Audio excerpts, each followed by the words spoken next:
Sagmurag simple ra paminawon ang kalainan sa media ug information. Sa imong notes, ang media kay mao ang mga gamit, di ba? Radio, TV, computer. Mao jud ang mga plataporma. Ug ang information mao na jud ang mensahe, ang knowledge nga makuha nato. Pero karon panahona, murag nagkausan naman kaayo ning duha. Tinuod jud. Og diha na mosulod ang gitawag nga media convergence or technological convergence. Gipakita sa usa ka article nimo nga kini ang paghiusa di lang sa technology ha kanang sa imong smartphone ganaay camera, browser, tanan. Apil na pod ang pag-usa sa mga industriya sa media o bisan ang pagi nato sa paggamit. Maudi ay. Dili lang gadget. Oo, og kining convergence bisag sayon para nato naapoy mga hagit. Matud pa sa usa ka source, basin mo gamay ang diversity sa informasyon kay gamay na lang ang nagkontrol. Interesante kaayo ng pagtan-aw gikan sa source.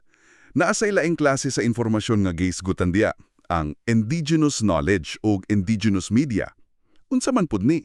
Kaning talagsaon nga kahibalo sa usa ka kultura. Oo, kini ginang knowledge system nga piho sa usa ka komunidad. Kasagaran dili sinulat. Ug ang media nila ang ilang kaugalingan pamaagi sa pagpakatapog impormasyon.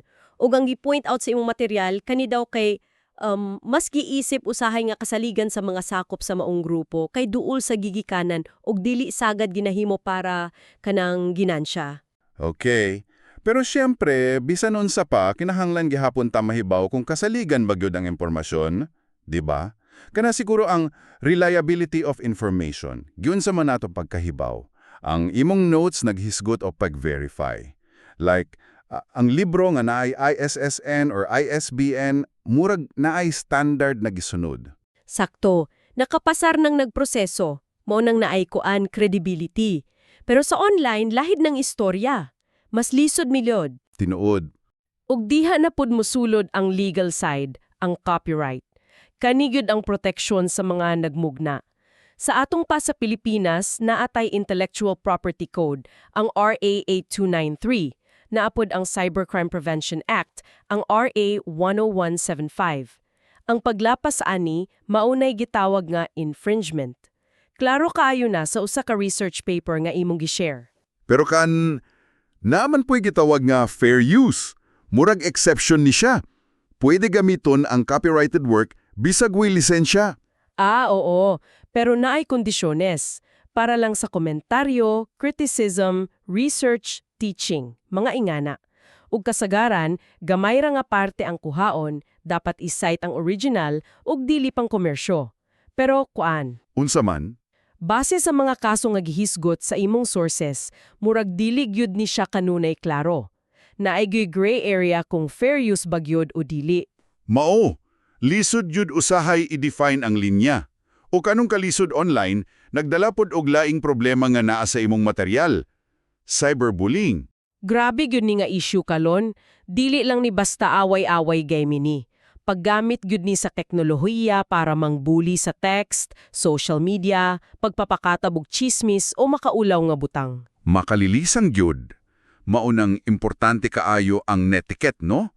Ang mga lagda sa saktong pamatasan online, respeto sa uban ug sa kaugalingon pod. Sakto gyud. Og kining tanan nga atong gihisgutan ang access, ang copyright, ang bullying, murag nagsumikad sa mas dakuha nga issue. Ang digital divide. Maog yun. Gipakita sa imong data ang dili patas nga access, paggamit, o bisan kahibalo lang sa Information and Communications Technology o ICT. Lahi-lahi gyud ang kahimtang depende sa grupo o lugar. Ug kini nagpalawong pa sa inequality. Para mas masabtan pa nato ang media mismo, naapoy gitawag nga media codes. Unsa man ni sila? Mauni ang mga building blocks, kumbaga. Na ay symbolic setting, acting, color, mga simbolo. Na ay technical, camera work, editing, sound. Ug na ay po'y written ang text mismo, nga makita. Okay. Ug unsa man ang media conventions?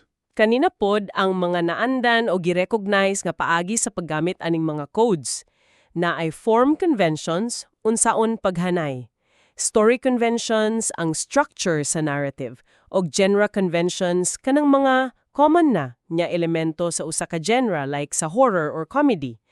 Ang pagsabot ani, matod pa sa imong sources, makatabang nato nga makakita sa posibleng mga tinagong mensahe or unsaon pag-impluwensya sa audience. So, klaro kaayo nga kining tanan nga konsepto gikan sa MIL, convergence, copyright, kining mga isyu sa bullying ug divide, hangtod sa codes ug conventions, nagkadugtong gyuliyay.